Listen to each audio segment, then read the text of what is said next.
Good afternoon. So in this video, we're going to discuss general equilibrium models. So we could say that the general equilibrium analysis is the epitome of economics in terms of free market ideology. So in this model, we argue that markets basically yield the best outcome, and they yield the best. They yield the lowest prices, so to speak, and here we can see that markets interact, or well, several agents interact to reach the best outcome in terms of prices. And well, we have seen that in our discussion of partial equilibrium analysis, but there, of course, the obvious limitation is that we're just looking at the price and output of a single good. Now, this ignores the fact that prices in a single market is basically affected by the outcomes in the several other markets. So if you recall our proof of the first fundamental theorem of welfare economics in the previous chapter, we saw that we just assumed that, or we saw that when the market for one good clears, the rest of the markets will also clear. But the underlying assumption for that proof to work is that, well, um, we're assuming that the preference, or the utility function of these individuals follow a specific form, and with that is your quasi-linear preferences, and that's not generalizable, so to speak. So you cannot expect all individuals to adopt the same utility function, right? And we're gonna relax those rigidities as we discuss general equilibrium models. um, in this chapter, we're going to talk about three examples of general equilibrium models. And if you're already working with policy, you would know, you would recognize that general equilibrium has been the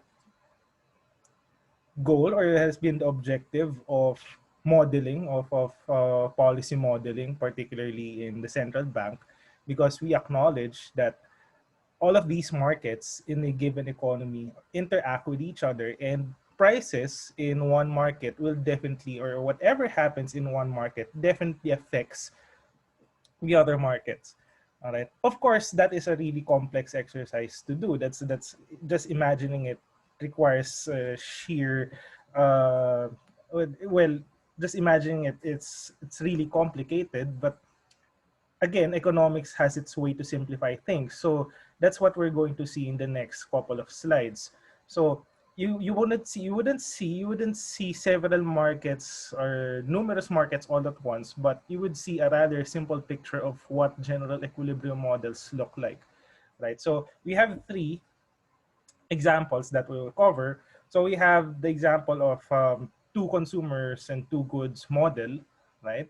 We also have an example of a one consumer, one producer in the context of labor markets, right? The first one, the two consumer, two goods model, can cover analysis involving externalities, or when there are two consumers interacting in a, say, in a given market, right?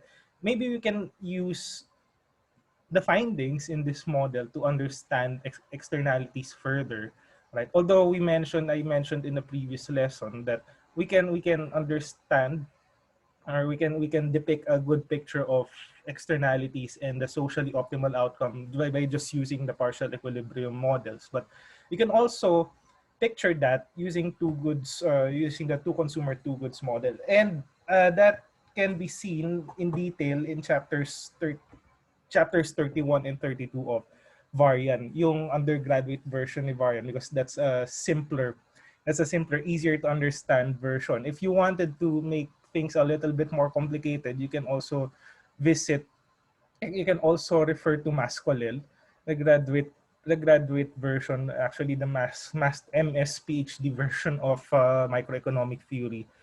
You may want to check that out. The second one, the one consumer, the one producer model, is useful in understanding labor supply. So how workers choose the number of hours that they will devote given wages and given their preferences towards leisure, right? So you have one consumer, one producer model. And if you're familiar with the notion of the Robinson Crusoe economy, particularly most likely in your undergraduate microeconomics class, that is covered under the two goods, two producer model. So two goods, two producer model would be useful in the study of trade, right?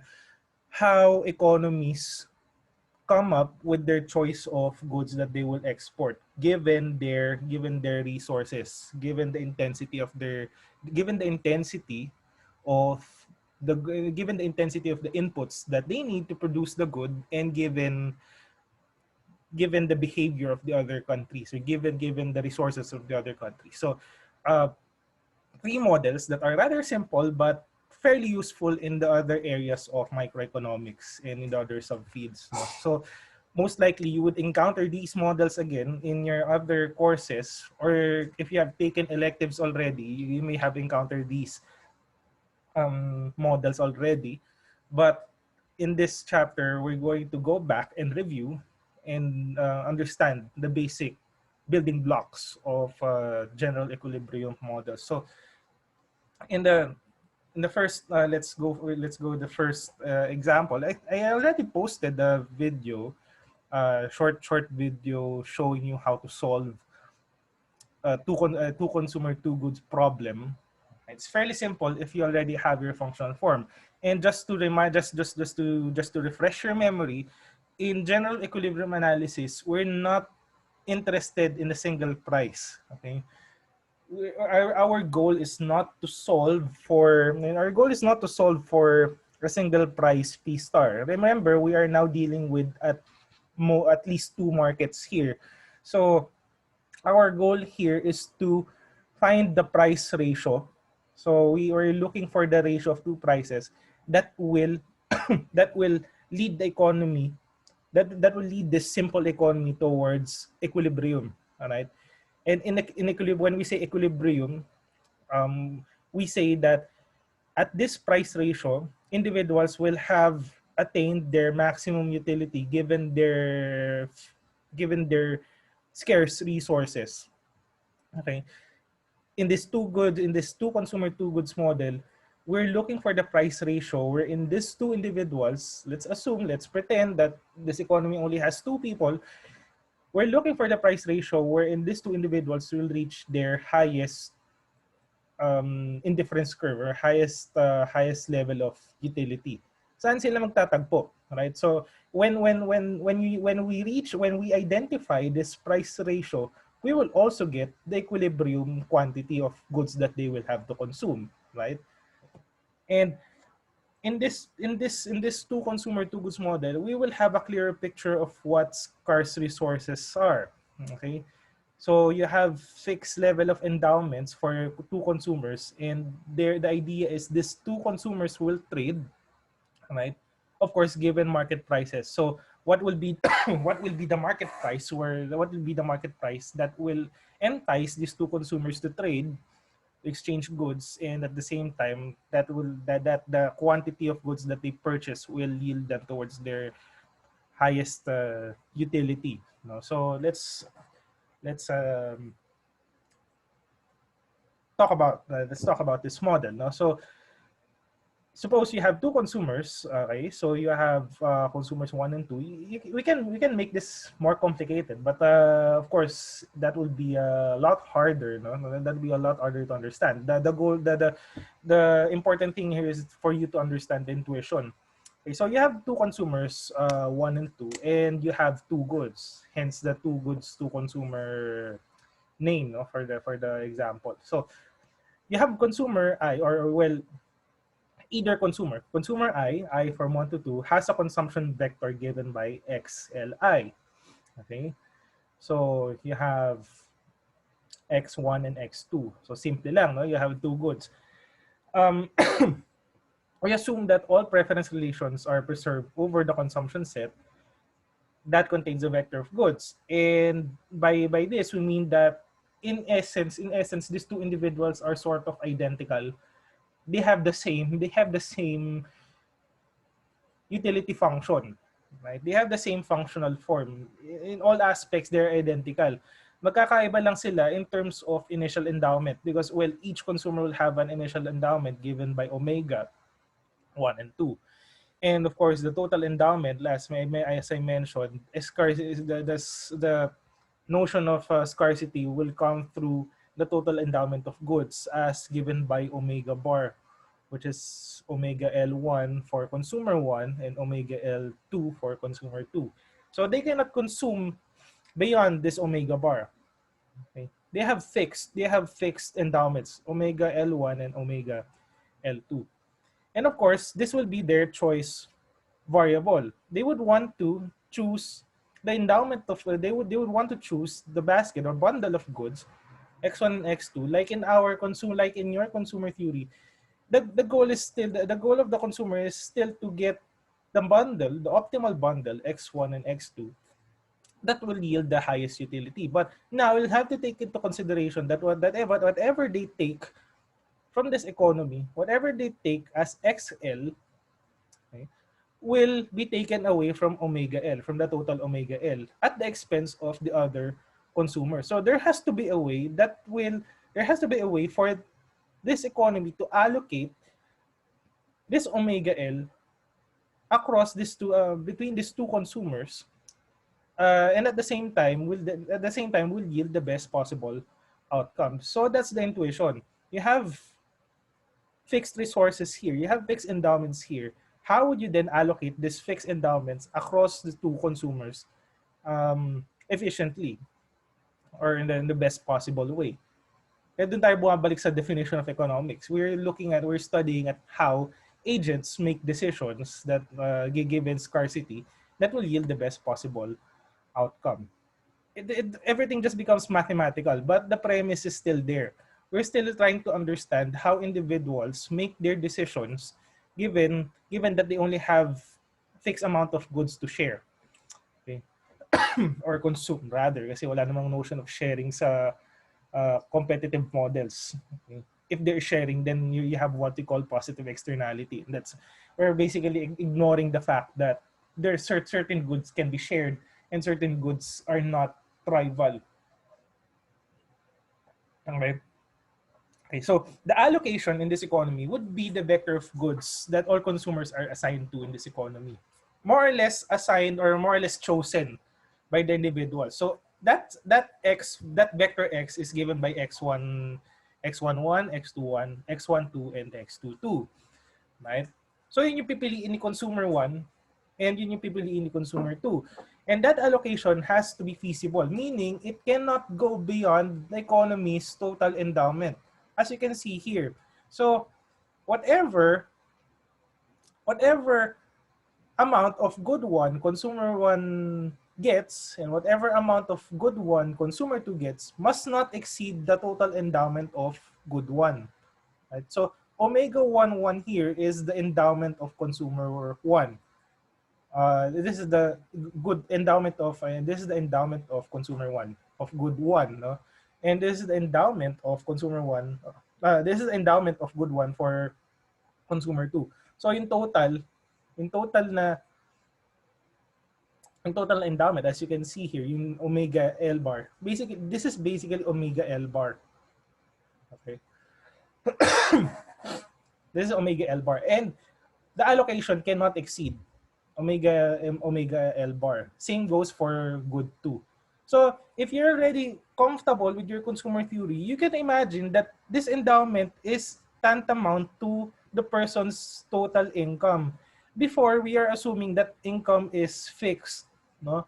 Kaya nga in the basic consumer theory, we're kind of ignoring the impact on, say, the rest of the society, the rest of the economy, because the primitive assumption is that income is exogenous, right? It's just given. It's just like manna from heaven, but that's not the case, right? In a general equilibrium model, your income is based on a given endowment, right? And you cannot exceed that endowment. And that total endowment runs across the entire economy. As you can see here, hindi lang siya basta omega 11. You're also including the endowment of consumer 2 in the form of omega 1. And whatever you choose as X1 or X2, whatever you choose as X1 or X2 cannot exceed that feasible set, or you cannot consume beyond what is given to you in this economy. Okay. Now here comes prices, no? In contrast, of course, the usual utility maximization problem, as mentioned, M is no longer taken as given.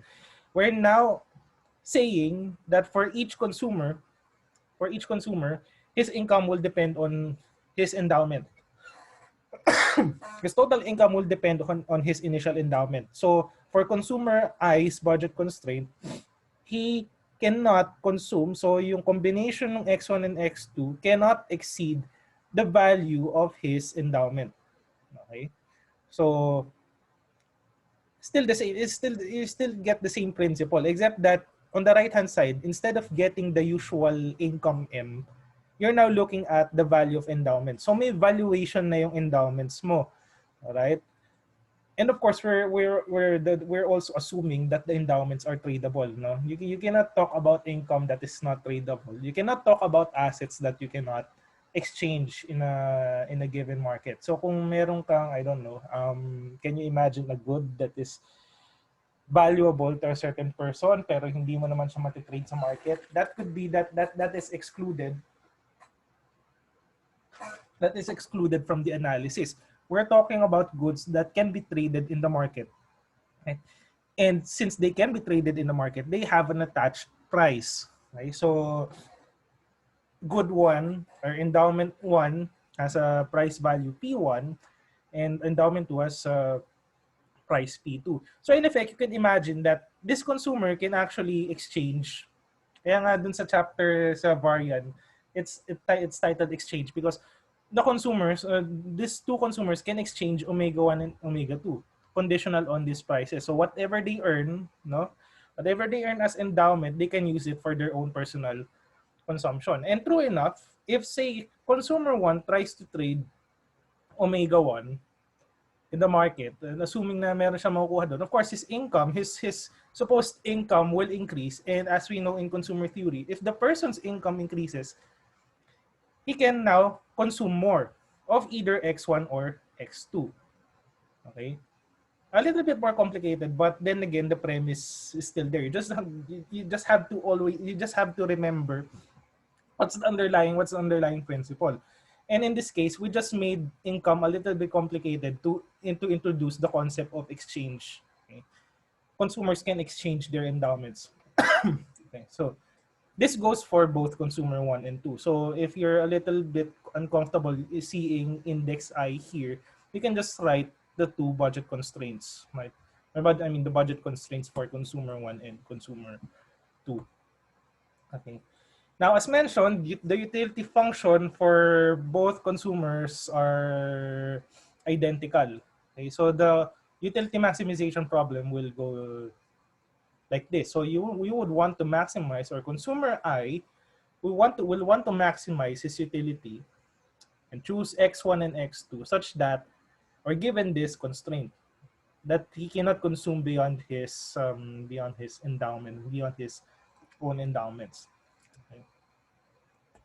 So this exchange economy can be depicted using the Edgeworth box. If you're already familiar with the Edgeworth box, that is a graphical, you would say a graphical analysis of what's about to come in terms of mathematical analysis. No? So this is your Edgeworth box. The length of the Edgeworth box refers to the total endowment in a given economy.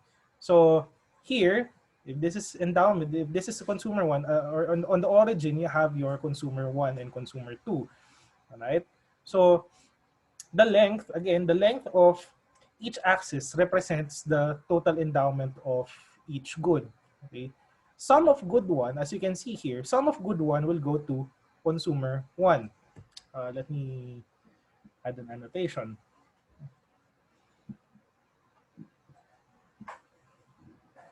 Sum of good 1 will go to consumer 1. And by how much? This much. Right? This entire length is consumer 1's endowment of sorry, endowment of good 1. Okay. Now, For good 2, right? For consumer 2, this will be for consumer 2, this will be his total endowment of good 2. Sorry, good 1 rather. Sorry, not. Let me just do this. Okay. So again, this blue line here is the endowment of, or consumer 1's endowment of good 1. Whereas if I extend this line, up here,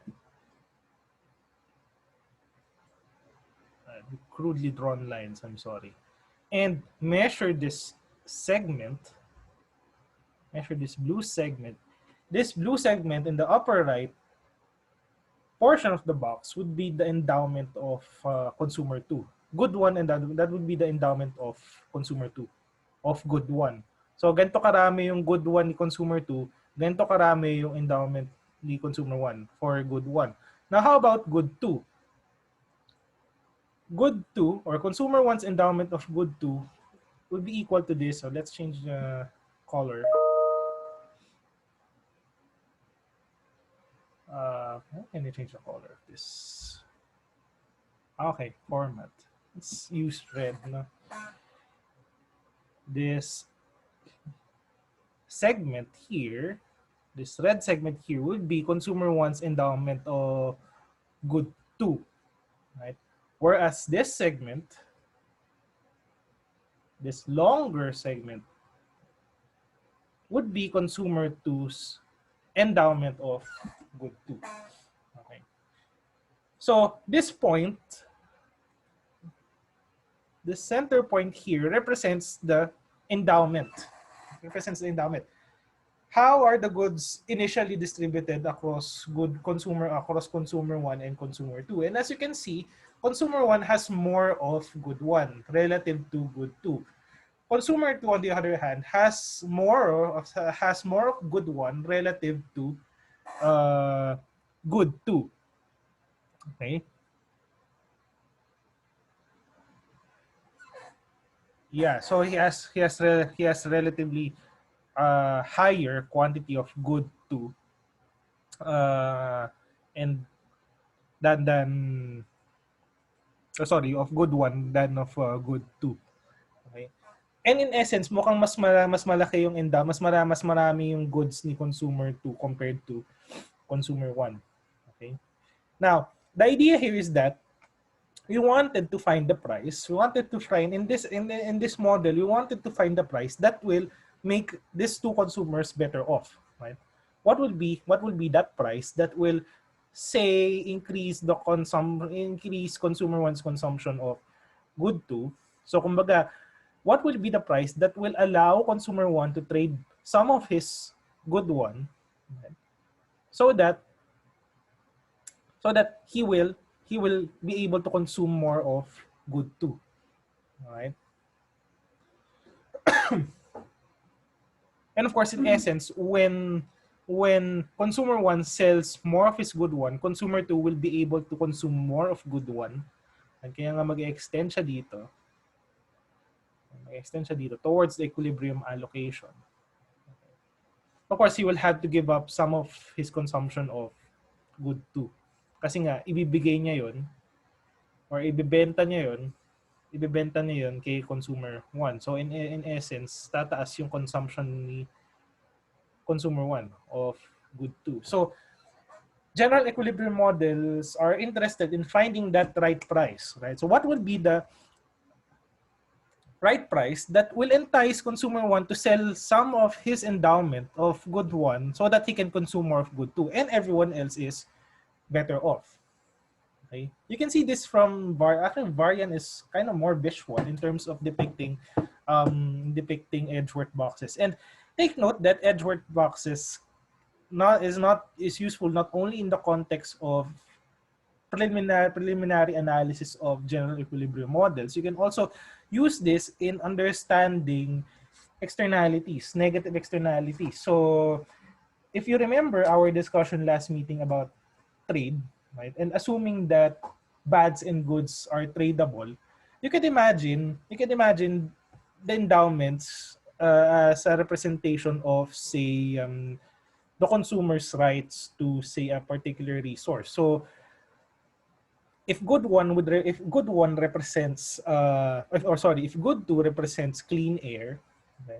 If good two represents clean air and good one represents smoke ridden air, okay?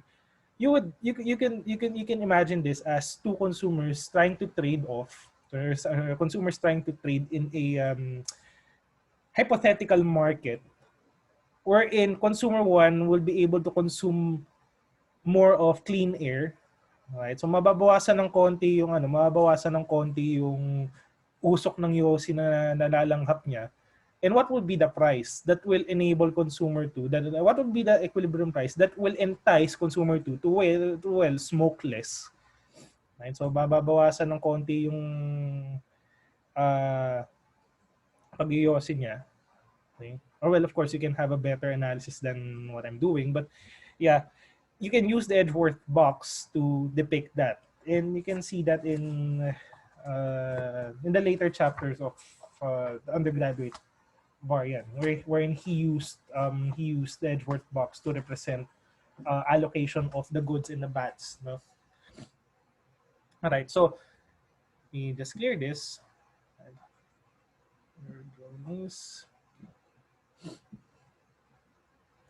So that's a graphical way of looking at the pure exchange economy. Now, again, the idea is you would want to maximize. So in some textbooks, you would see indifference curves, no, to represent the fact that these consumers will want to maximize their respective utility. So if this is consumer one's indifference curve, right, and this is consumer two's indifference curve, this is blue.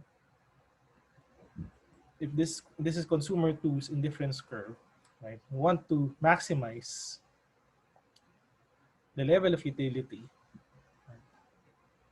This endowment line will be representative of each consumer's budget line. So itong line na to, this will be the budget. This will be the budget line. Okay?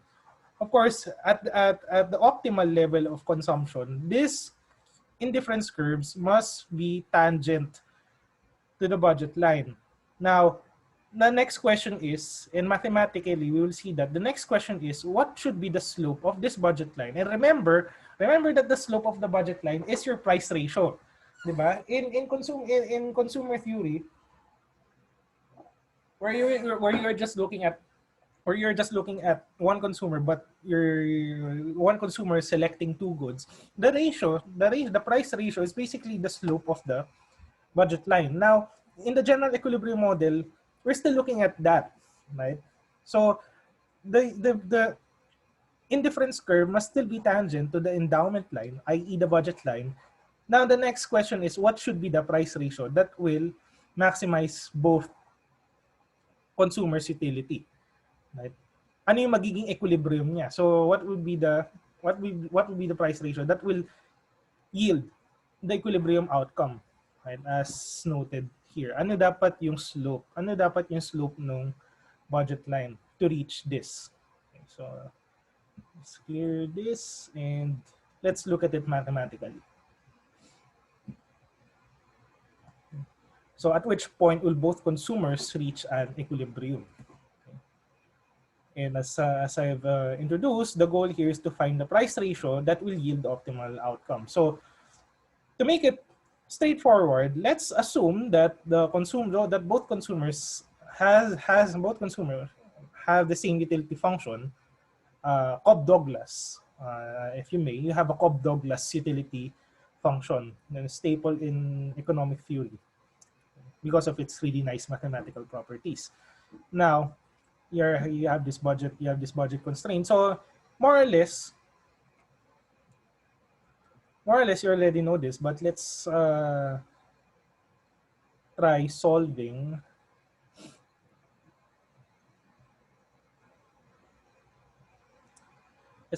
that again. Right? You already have that in your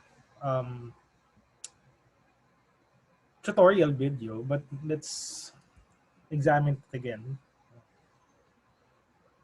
Just open my whiteboard. Not really whiteboard, but the PowerPoint slides.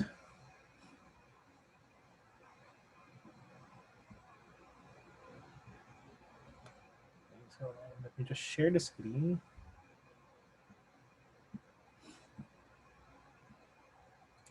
Okay, so you have two consumers. Let's lay out the problem more carefully. So consumer one. So suppose this is the utility function of consumer one, and his endowment is given by x, or his utility function is given by x11 uh, alpha.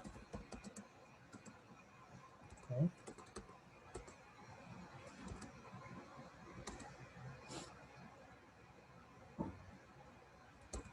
And x21 to 1 minus alpha. Okay. So the first number indicates the good, no? Good index yan. Yung second number represents the consumer index. Okay. And the budget constraint is given by P1 for a price of good one, X1, 1. Okay. Don't be confused with the index. That's the critical thing about That's the critical thing about general equilibrium models. You shouldn't be confused with the index. Alin ba dapat yung index for the consumer? Alin ba dapat yung index for the good? Okay? Because if you do get confused, you won't get the correct answers. You won't get the correct solution. Okay? So this is for good too, and it should be equal to, of course, in this utility maximization problem, you know that x1 and x2 will be non-zero. So the constraint binds. So you have P1 omega 1 1, sorry, omega 1 1 plus P2 omega 2 1. Okay. That is for consumer 1. For consumer 2, you have still the same pero mag-iba ng index. So 1 2 na siya. This becomes 2 2. This becomes x1 2. This becomes x2 2. You can imagine this as entries in a matrix, no? Kumbaga. But in solving this utility maximization problem, since both of them are identical, kahit yung isa lang i-solve natin, that's sufficient. No? You don't need to solve for, well, of course, if you still have the energy to solve for both utility maximization problems, that's fine. But since both of them are identical, it's just a matter of making sure that the indices will be correct once you find the solution. So since this is a Cobb-Douglas utility function, more or less alam niyo na yung structure ng final output nito. So you could imagine it as in the form of, say, the parameter. So that's going to be alpha over x11 times the endowment income and 1 minus alpha over x2 times the endowment income. So more or less, you're already familiar with the final output, no, for this utility maximization problem. So, sorry, I just have to add the max u1, and you also have the max here. And again, as mentioned, you just need to solve for the first.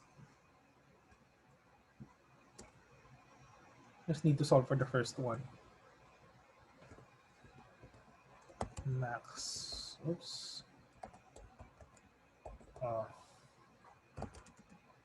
Max u2. Okay. Let's solve for u1. Okay. If you're comfortable with your math econ, you can answer this using the Lagrange. So that's going to be x11 1 minus alpha times x21 1 minus alpha plus the Lagrangian multiplier lambda, and the endowment constraint or the budget constraint. So that's P1 one more or less. If you do the calculus, this will just cancel out, right? So you have P11 omega 11, P2 omega 21. So the FOCs will be given by the partial of L with respect to the partial of x1, 1, all right? And you already know this. This is equal to x11. Actually, you already have should have an alpha here. So alpha x11 raised to alpha raised to alpha, okay, x21, and you can verify this later, raised to 1 minus alpha, okay, over x11.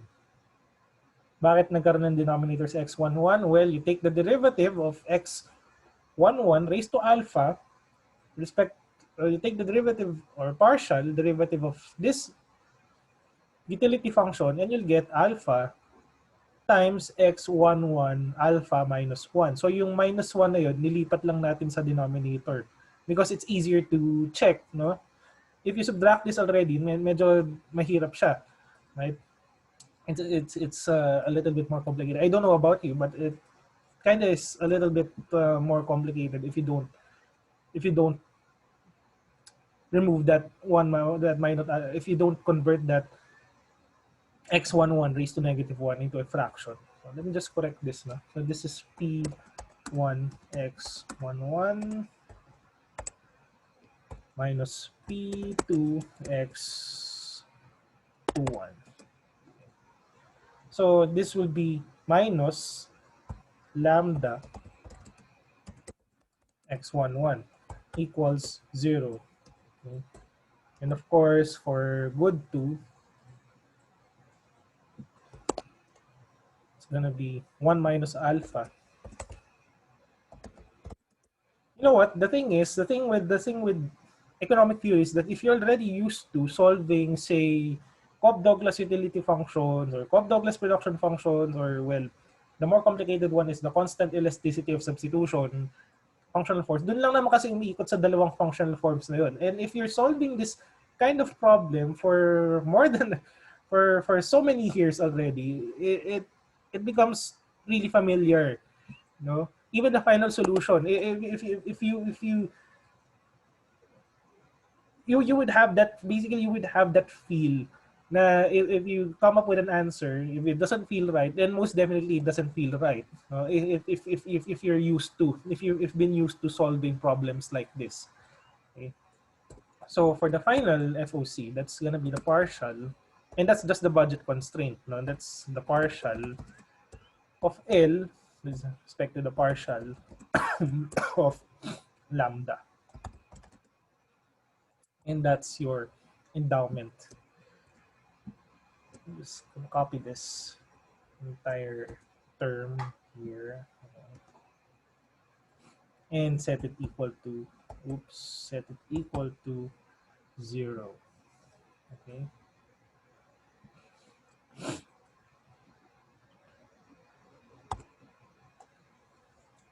Now it's just a matter of solving for x11 and x21. Okay. Now, using the first two equations, you already know this exercise. Looking at the first two equations, you should come up with, sorry, this is not x11. This should be, this should be p1. So kung familiar na kayo sa Lagrange, you should be able to spot errors easily. So using these two equations, obviously you'll get a price, you'll get a ratio. This is 2, 1. You will get a ratio. You will get a price ratio already. Okay. In effect, you would get something like this. So it's gonna be alpha. Okay. alpha over 1 minus alpha. 1 minus alpha. Okay. The utility function will cancel out kasi identical yan. No? So this becomes x21. You have another fraction. Oops. You have another fraction. x21 over x11. And they're both equal to the price ratio. P1 over P2. P1 over P2. And let's solve for x11. So yung function natin for the function of x11 with respect to x2, or x11 as a function of x2 would be this.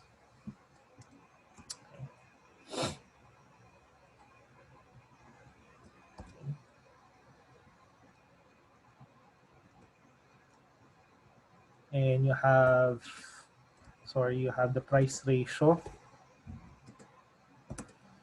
P2 over P1, right, times x1. Now, you can solve for the reduced form for x11, i.e. the right-hand side must be comprised of exogenous parameters now, right?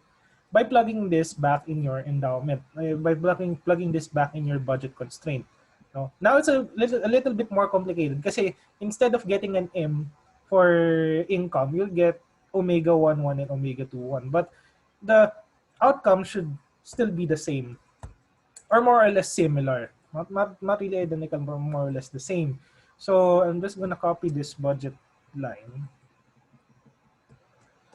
right, and plug in x11. X11 is given by this term, and we'll have to solve for x21 equals 0. Okay. Now for simplicity, if it's too complicated for you, you can group this. I-group na lang natin siya just to indicate that, okay, this bracketed term is income and we're just interested in getting x21. Okay. All right. Now, let's copy this. The next slide. Now, how do we factor out x21? So x21, okay.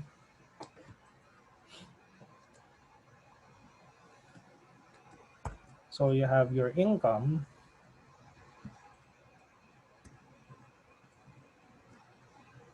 You have your income here. P11 cancels out actually.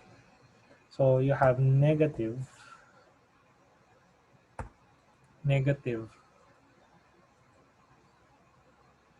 alpha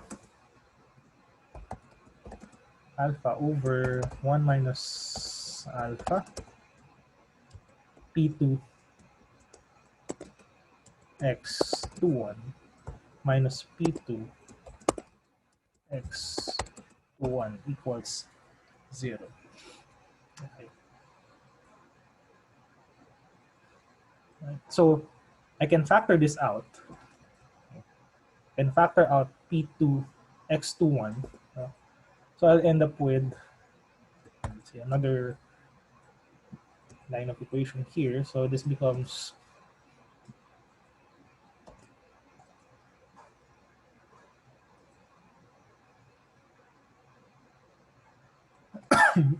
sorry. Okay. This becomes minus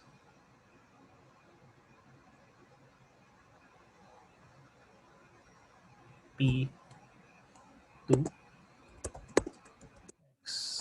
x21. So this becomes alpha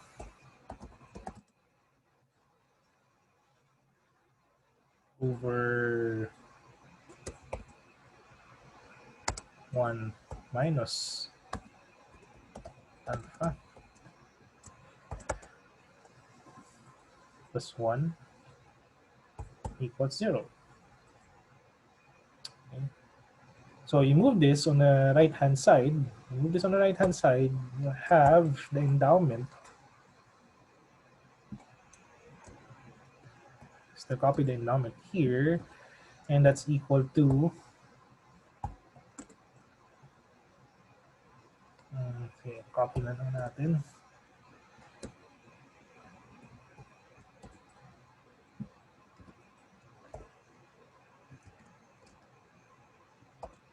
Okay.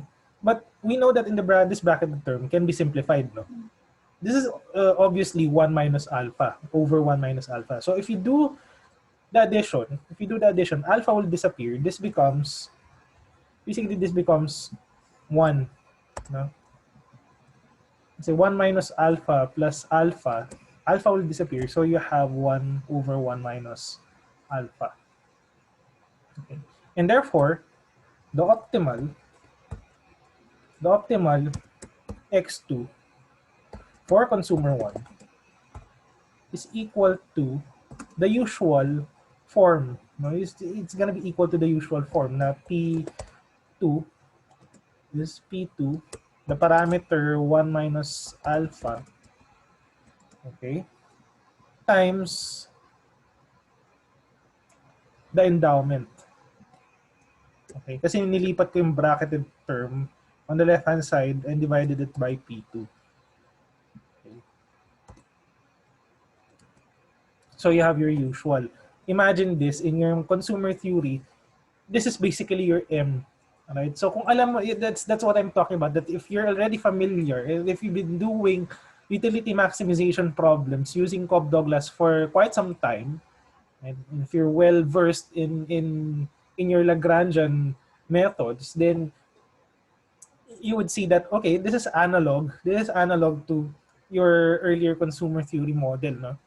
Except that this endowment term is just equal to M. Okay? And the intuition is still the same. So the demand for good 2 will decrease if price of good 2 will increase, no? Given this term. Now, if income or if endowment increases, then the consumption of good 2 will increase. Right? And that increase in income could come from either endowment, either the endowment of good 1 or good 2. Right? Or interestingly, as you can see here, you can also conclude that when the price of good 2 increases, the value of consumer 2's endowment of good 2 will increase, right? So his total income will increase, and therefore his consumption of good 2 will increase. Everything else constant. So it's no longer as simple as when prices increase, the demand will decrease. No, it's not that simple anymore, because if you're a consumer who has an endowment of good 2, and if the value of good 2 increases, then of course you'll have a higher income, and that higher income will induce you to consume more. Okay?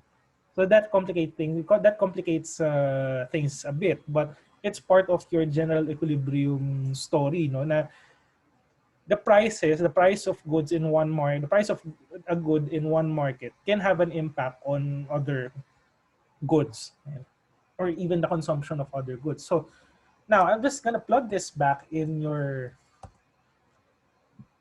function for x11. So let's have another slide. So that's your equilibrium consumption for good 2. Now consume for good 1, the optimal consumption of good 1 is given by this function. So I'm just gonna plug this back in x21. So therefore, x21 star, x21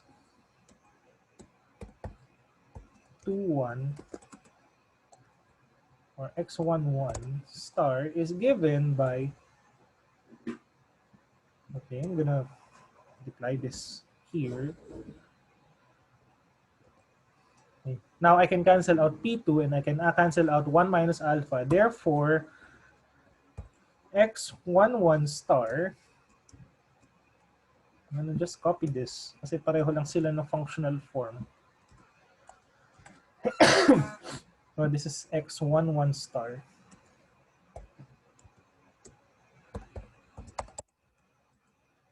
equal to, this just becomes alpha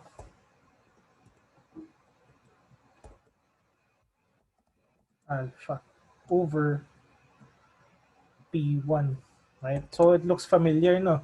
So that's the equilibrium, that's the optimal allocation for consumer one of good one. Now, it doesn't end here. No, it doesn't end here. Recall that our goal is to find the price ratio P1 and P1 over P2. That will lead towards the equilibrium for this economy, right? Now, how do we do that? We invoke the fact, or at least in our assumption, we invoke the fact that your endowments are fixed. So we have the feasibility, we have the feasible, we have the feasibility condition na yung total endowment of good one and the total endowment of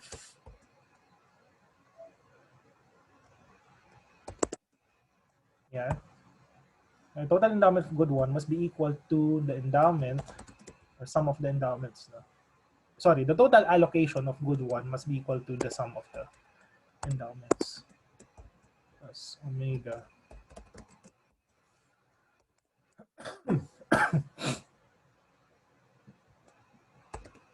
omega 1. Same goes for good 2. X star 1. Sorry. X star 2 1 plus X star 2 2 must be equal to omega 2 1 plus omega 2 2. Right.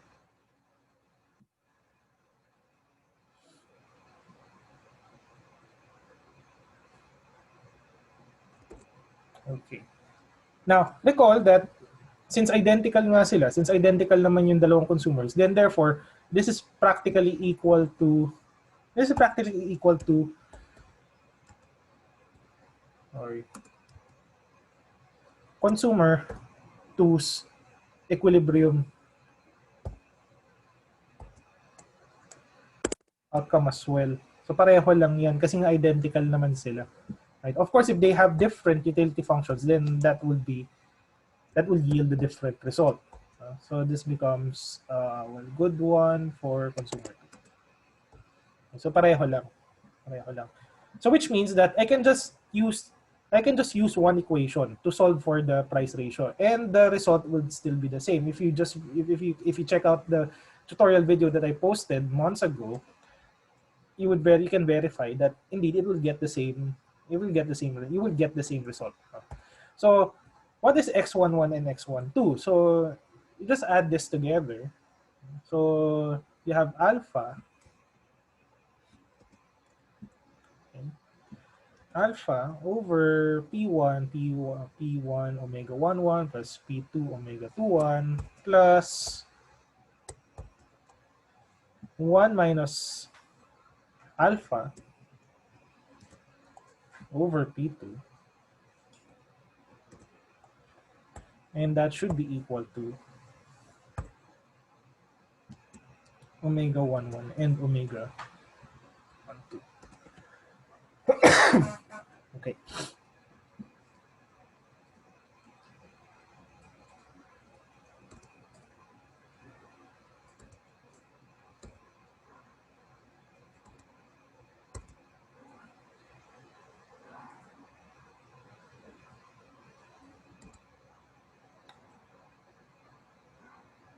Oh, sorry. No, it shouldn't be good.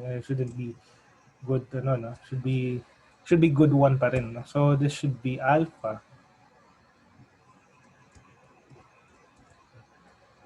because you're talking about good one. So this should be alpha. Pero iibahin na natin yung index nito kasi you're looking at endowment of consumer two's endowment. So this consumer two's endowment And this is consumer 2's endowment. Okay. So in effect, sorry, I'll have to revise this now. I mean, they have the same functional form. They have the same functional form, pero magkaiba yung incomes nila. Okay. So, oops. Okay. So this is, yeah, this is x2, 2, x star 2, 2 equals, pero dapat consumer 2 na to. Consumer 2. Ngayon, si x1, 2, si consumer 2, consuming good one. Allocation of consumer 2's allocation of good one. Let's copy this. Okay. So this is 2. So this becomes omega 1, 2, and this is omega 2. So, ito yung i-add natin. No? Ito yung i-add natin dun sa first equation in the next slide. So, so you get this result. Now, we'll have to get the price ratio P1 over P2 that will yield the equilibrium allocation for consumer 1 and 2. So, just do the operation. So, multiply both sides by P1, you'll get alpha. You get alpha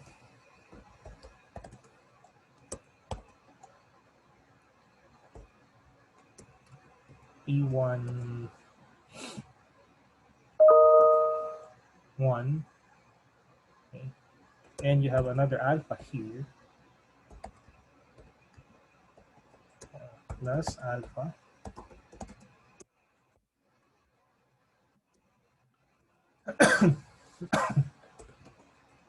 okay, and of course P1 should be on the right hand side now, so you have P omega 1 1, oops, omega 1 1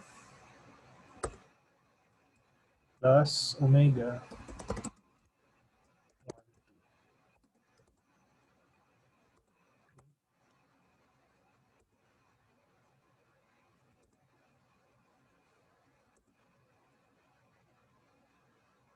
Now you can actually rearrange terms. You can rearrange terms. What are the common terms on the left-hand side? You have P1 and you have P2. So, in effect, you can have a simpler expression here. So this becomes alpha, and let's put it in a bracketed term. Right. So you have P1 omega 1 1 plus omega 1 2. Ano tong omega 1 1 and omega 1 2? That's the sum of the endowment. That's the sum of the endowment for good 1. Right? And you have P2, which also yields the sum of the endowment of good 2. So notice the first and the second and the fourth term, you have omega 2 1 plus omega 2 2. Okay, and you have a bracket, and that's P1. Sorry, this is P1. P1 omega 1 1 plus omega 1 2. Okay.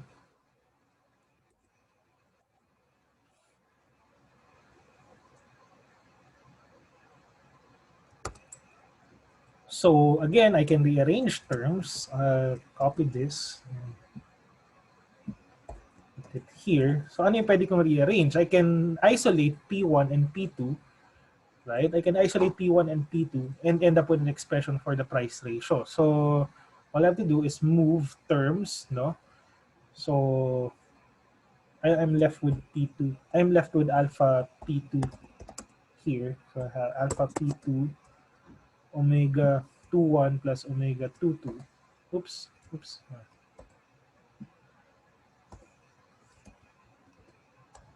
Equals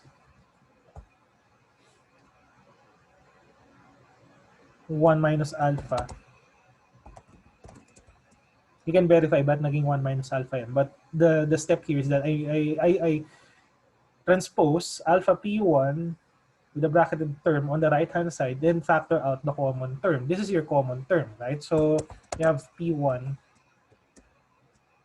omega 1, 1 plus omega 1, 2.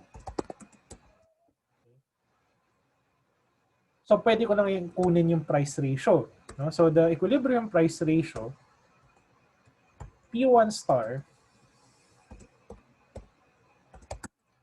over P2 star is equal to alpha over 1 minus alpha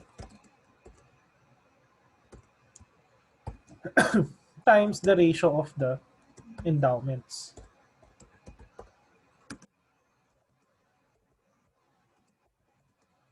What's the ratio of the endowments, which is omega 2, 1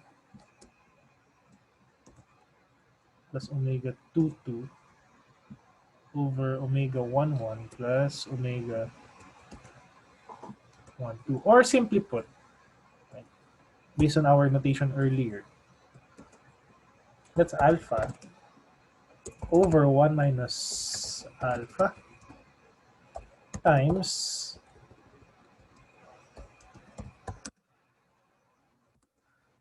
omega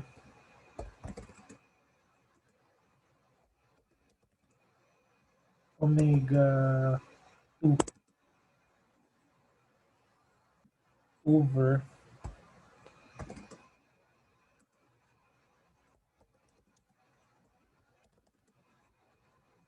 omega bar 1. Oops. Diba? Sum of the endowments, as you can see in our equation, 1, 1 plus omega 1, 1 plus omega 1, 2. So that's the total endowment for good 1, total endowment for good 2. Okay. So that's your price. That's your equilibrium price ratio. So this will yield the optimal outcome. This will yield the optimal outcome for both consumers. Okay. So let's go back to our slide.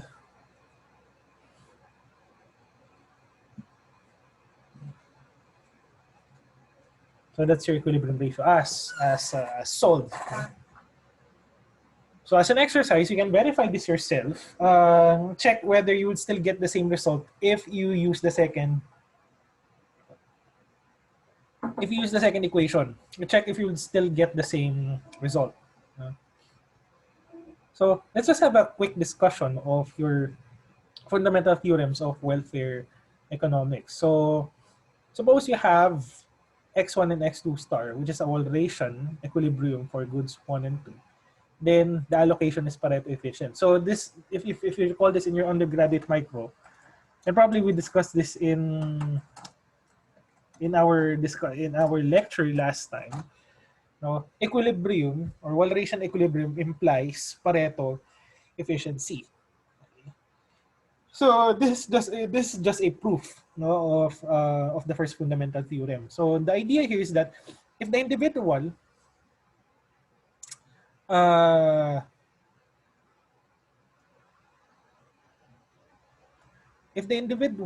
is or has attained Walrasian equilibrium given his allocation, then it must be Pareto efficient. Now to prove it, suppose that it doesn't. Suppose that the allocation is not Pareto efficient, right? So let's imagine that it is not. So there must be some allocation for consumer 1 wherein he will get a higher utility, and let's mark that as x not 1 and x not 2.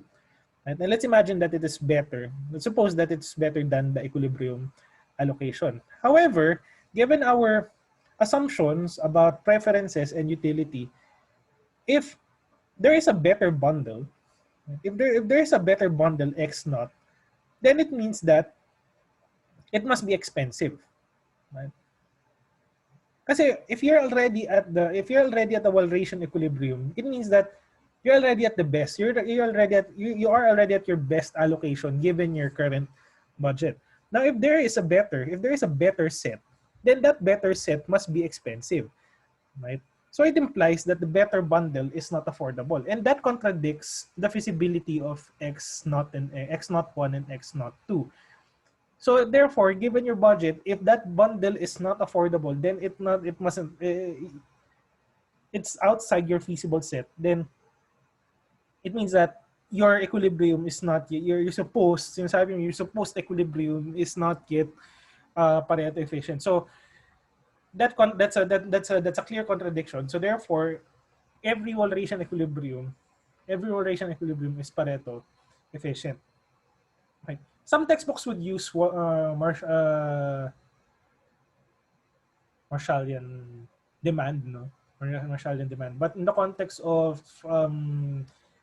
general equilibrium, we use Walrasian demand, probably because of the inclusion of inclusion of the endowments. No? Now, the more interesting theorem is the second fundamental theorem of welfare economics. The second fundamental theorem states that there will always be a price. There will always be there will always be a price ratio P1 over P2 wherein there is a market equilibrium for a Pareto optimal allocation. So the idea here is that say a third a third body, say the government, can reassign initial endowments, and we are sure to always reach some market equilibrium. There will always be a price, basically. There will always be an equilibrium price wherein individuals will reach a market equilibrium. So let's say, for instance, for equity considerations, suppose that the government reallocates through tax or through income transfers. Suppose that the government reallocates initial endowments. Say for the sake of equity. The second fundamental theorem of welfare economics states that there will always be a price. There exists some price ratio that will yield towards a market, or that will lead us towards a market equilibrium. Right? That is appropriate for the assignment of endowments. Okay. Of course, some of us would question the validity of such claim, no?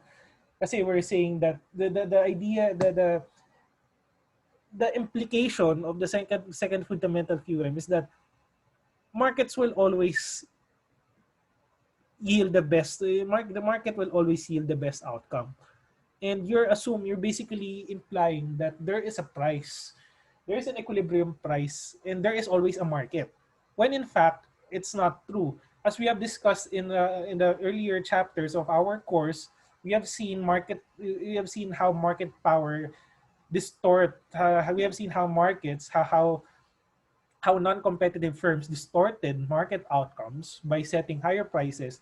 We also saw how how through the presence of externalities can distort market outcomes. And in fact, in the second fundamental theorem assumes that there is always a market for everything, when in fact that's not the case, right?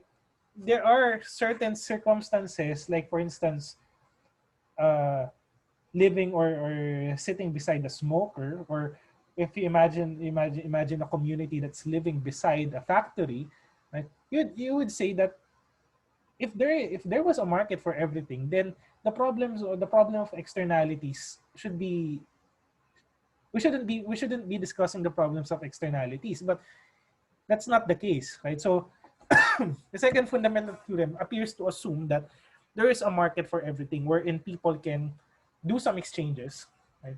And that exchange would yield a Walrasian equilibrium and Pareto efficient outcomes. Of course, that's not true.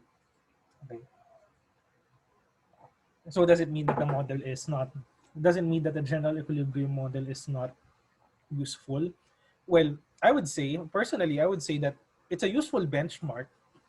It's still a useful conceptual benchmark. But if we're talking about policy, then we have to be very careful, or policymakers have to be very careful in relying so much on, say, general equilibrium, relying on the promise of general equilibrium, and relying on the promise that market outcomes, relying on the promise that the markets would always yield the best outcomes. When in fact that's not true. A lot of books, a lot of probably research articles have been written already debunking the claim that well, market outcomes are the best, right? And we have seen a lot of crisis, economic crisis, that stemmed from such belief. You know? 10 years ago, of course, we've seen how the markets, how global markets collapse just because policymakers have assumed that, well, subprime markets will tend to correct. They will eventually correct themselves, and the risks are widespread anyway. I mean, the risks are spread evenly anyway, so there's nothing to worry about. Well, lo and behold, after 2008, the global market collapsed. Of course, ngayon we're already facing a different problem, but I would say that the repercussions of that crisis can still be felt up until now because it virtually changed the global political and economic situation. Right? It took a while before the global markets pick up the demand. Right? Tapos ngayon we're facing another crisis. So whatever happened during 2008, more or less we're still feeling the consequence. We're still feeling the impact of that policy thrust. Okay, so that so that's your exchange. That's your pure exchange economy. And again, as mentioned later on in your other courses, you could apply the same models. You more or less you would still encounter your Edgeworth boxes in your subsequent electives. You would always go back to the notion of general equilibrium. Okay, so let's move on to the one producer, one good economy. Yeah, I'll be devoting a separate lecture for the two goods, two input economy, because that's a little bit more complicated. It's sort of an introduction to international trade, right? Because the two goods, two inputs model is basically useful in studying comparative advantage, right? Comparative advantages and trade, okay? International trade. So here, let's consider the one producer, one good economy. And it's also called your Robinson Crusoe economy because, you know, in the story of the stranded hero, you imagine him as both the consumer and the producer. More or less every day we're doing this, right? So we're both the consumer and the producer.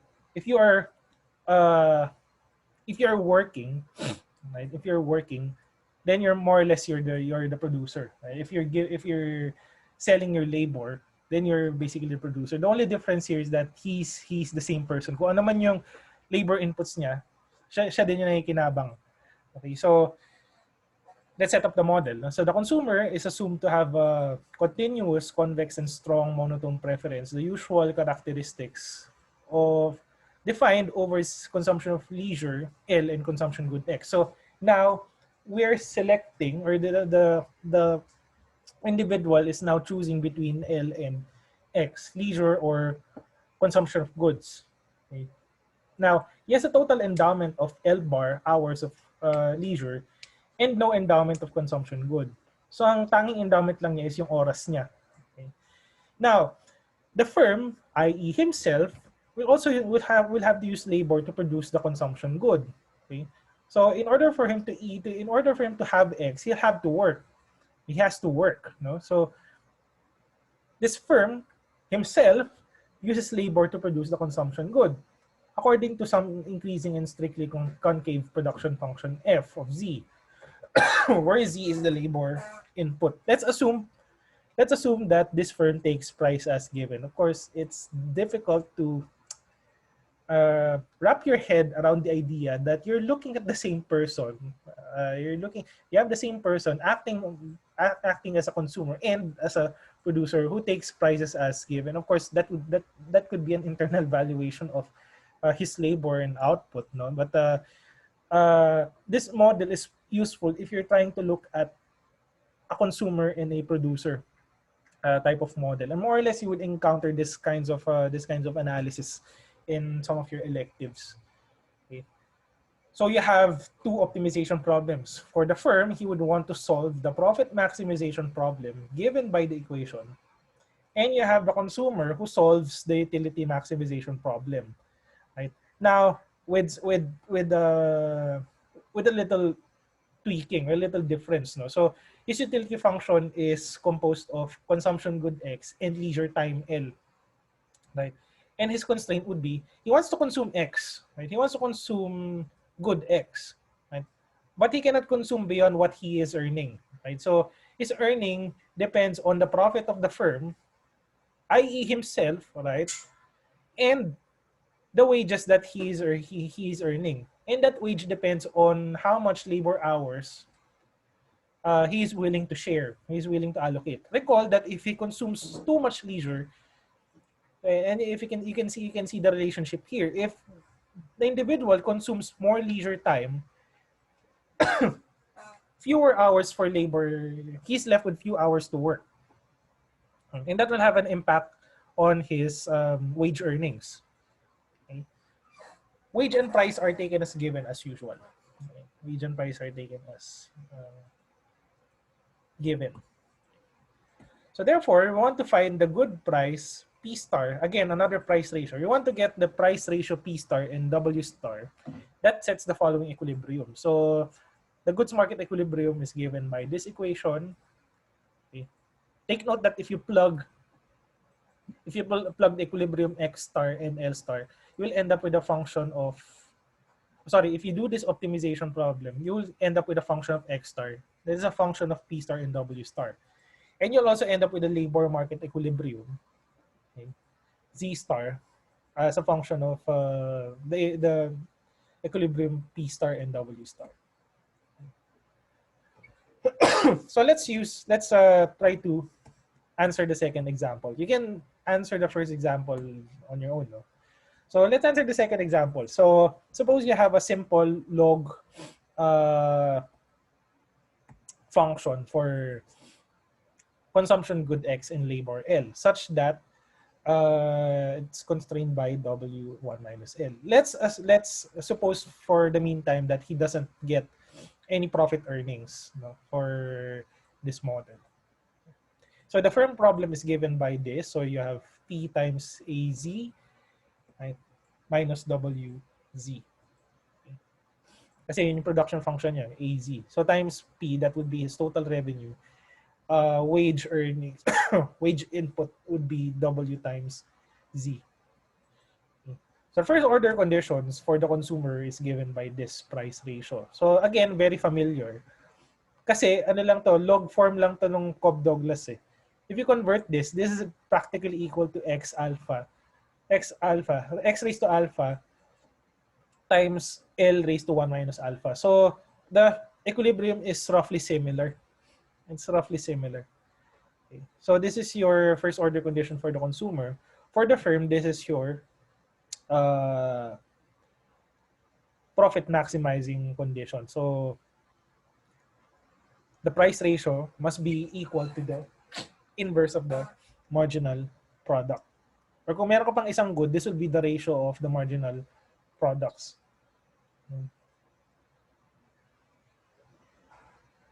More or less, that would be your marginal rate of technical substitution. So using these two equations, so equal to, no? Equal in P over W. You have an expression for P over W. So you'll just have to equate these two. Okay. So if you equate these two expressions, so sige, let's share that. Let's use The slides. So for the consumer, uh, P over W is equal to A over 1 minus alpha, or alpha, sorry. Yeah, A over 1 minus A times L, oops, times L leisure over X. Okay, X. And for the producer, for the firm, the price ratio must be equal to the inverse of the marginal product, which is also equal to A.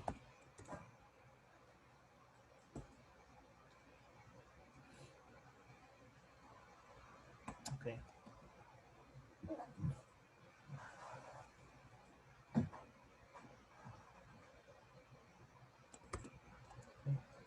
Now if I plug this, if I plug this 1 over A in the consumer FOC, uh, I can solve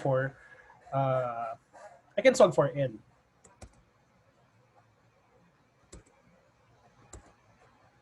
L and X actually. I can solve for L and X. So I'll move this back here. So you have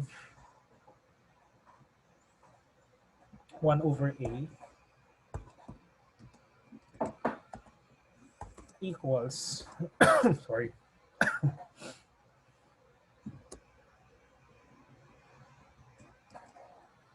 have this term.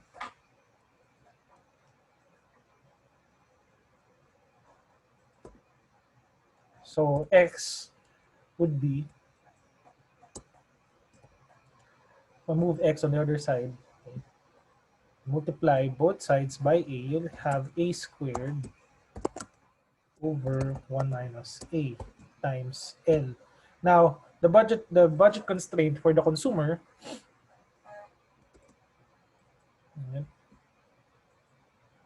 is given by Px. Budget constraint for the consumer is given by Px equals W 1 minus L. Okay.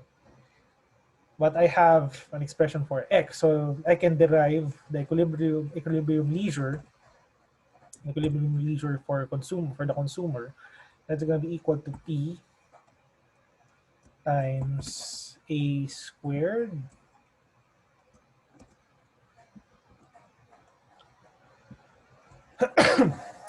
over 1 minus A times L equals W minus WL. Okay. Now I can move WL on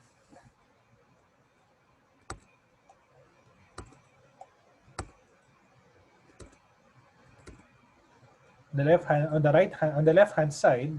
Copy this.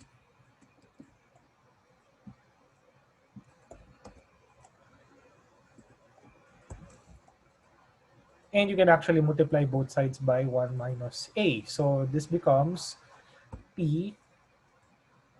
So this becomes A squared PL plus WL equals, or let's make it PA squared times L plus WL equals W 1 minus A.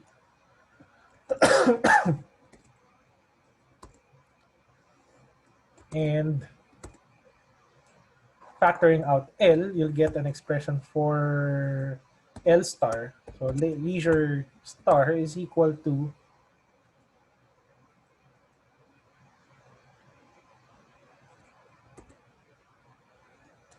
leisure star would be equal to W 1 minus A over PA squared L, sorry, PA squared plus W.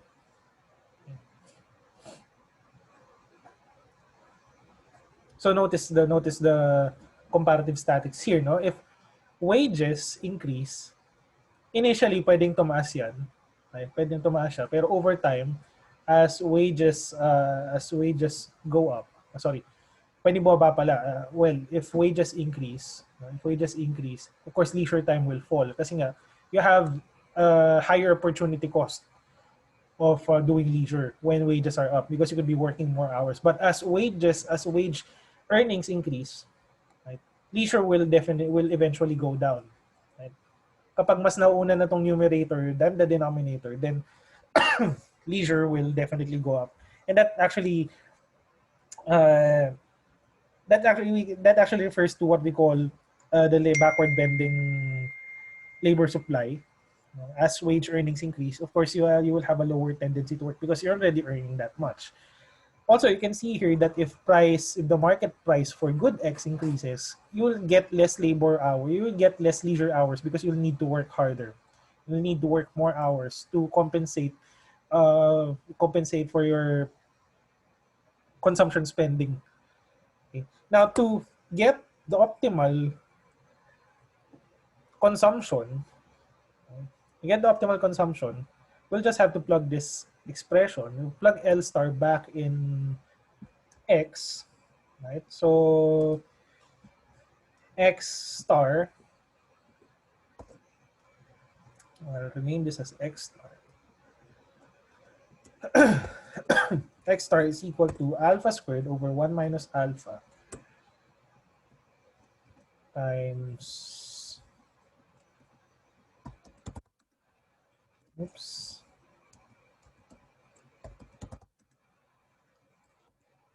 W 1 minus alpha. So 1 minus alpha cancels out, and therefore X star now becomes equal to PA squared plus W over A squared W.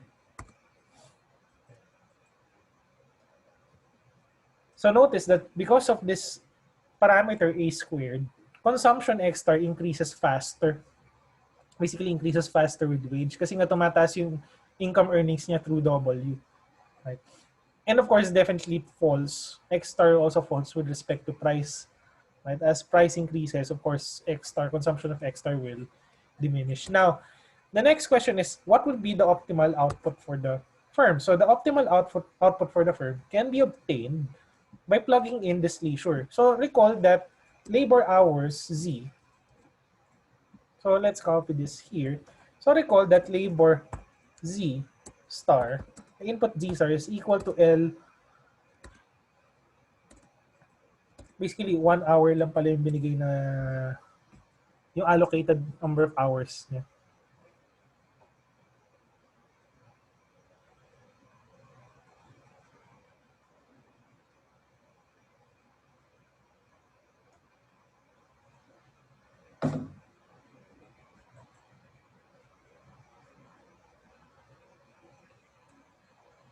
Yun, sabi ang endowment consumer is 1 unit of leisure. So isang oras lang. So isang oras lang pala talaga yung leisure niya. Right? So he can either, so basically he can either work or, so the question is he can either work or not work. So his optimal amount of work would be equal to 1 minus L star. So pili ka, magtatrabaho ka, if magtatrabaho ka, or you just do leisure. Okay, so so the optimal the output, the optimal output for the firm be given by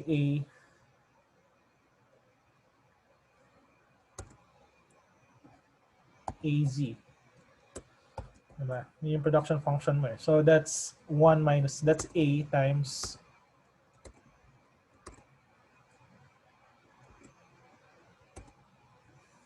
that's basically A times 1 minus this.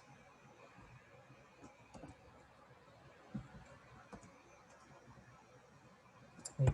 And this is equal to uh, yeah, another a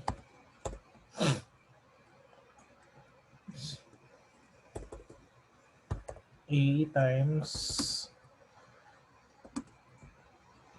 PA squared plus W minus W 1 minus alpha, okay, over PA squared plus W.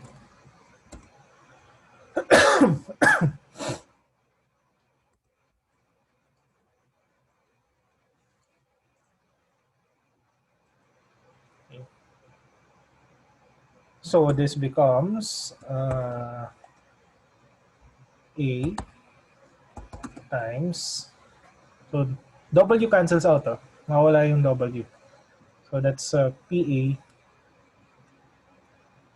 sorry, mawawala yung standalone na W term, but you'll end up with PA squared. PA squared plus W. Sorry, this is not alpha, this is BA.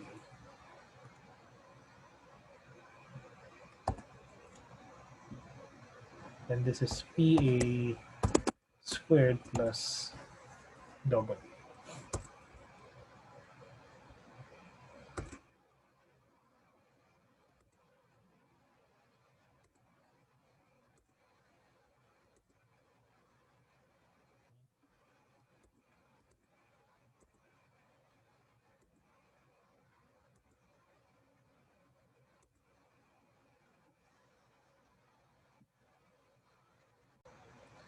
All right, so let me just revise some of the terms here now. So I think we missed out some components. So this has to be for the labor, for the labor, or for the, sorry, for leisure. I think I missed a step here. So this has to be 1 minus A as well, no? And over W1 minus A. So the equilibrium leisure would be W1 minus A. Okay. And therefore, for consumption, same principle. No? So this also becomes W over 1 minus A. Also be 1 minus A. Now for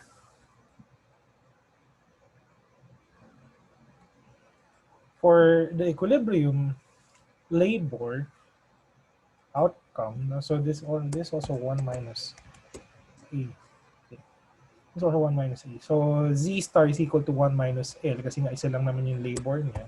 So this becomes 1 minus A. And this also becomes 1 minus A. Okay, now you have a denominator here, so this becomes 1 minus A.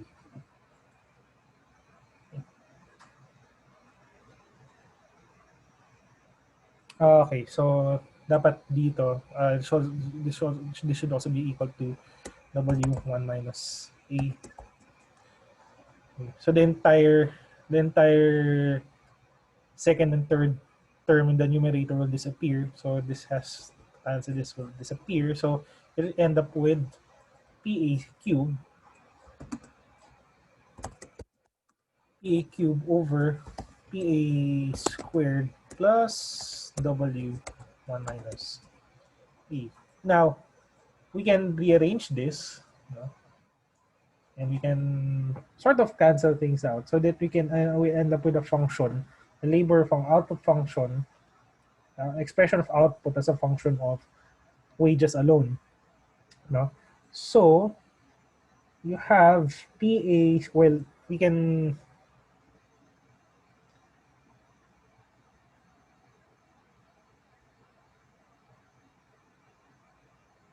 convert some of the expressions here in terms of W. right? So A squared, right? Recall that, let's copy this. No?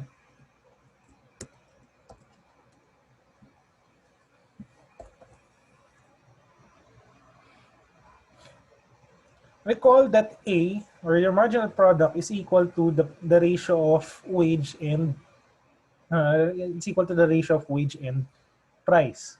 Okay, it's equal to the ratio of wage and price. So in effect, you can convert this expression into PA cube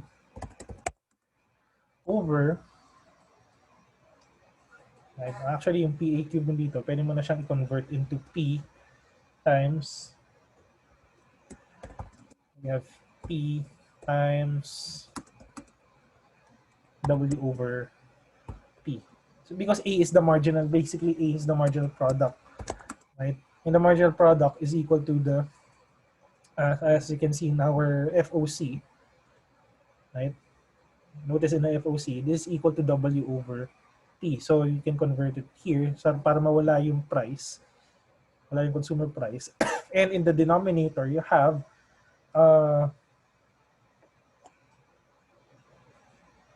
you have P times W over P squared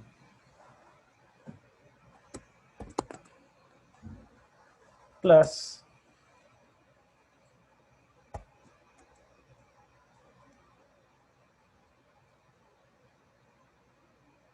one minus alpha, one minus A W. Okay. So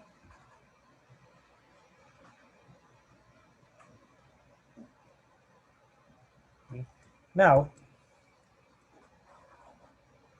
you can cancel out terms later. So this becomes P cube times, or well, you can cancel this out already. So you'll end up with W cube. You have W cube. So makancel out na si P dito. So you have W cube. And you'll end up with W squared over P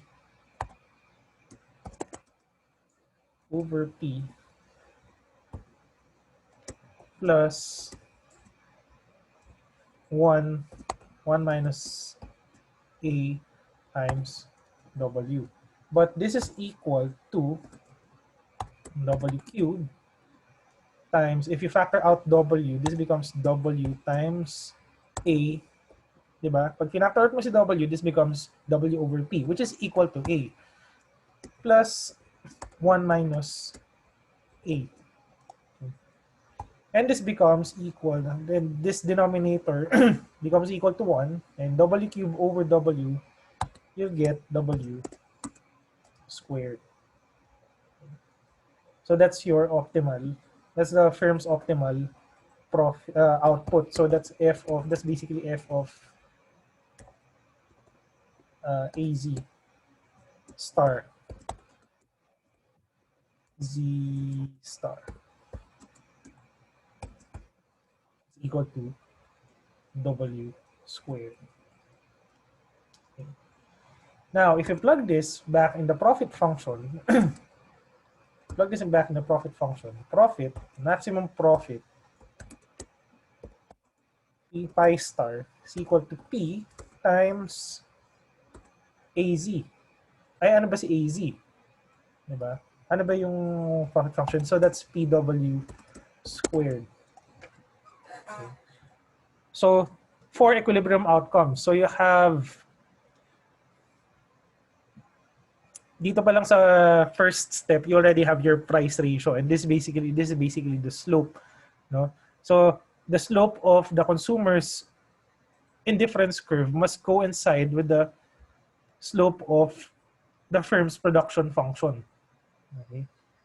And you can see that you can see that in chapter 32 of Varian, na yung production function, that the upward concave function of the firm and its slope, which is equal to the marginal product or inverse of the marginal product, must coincide with the consumer's utility function, and that is where the equilibrium comes in.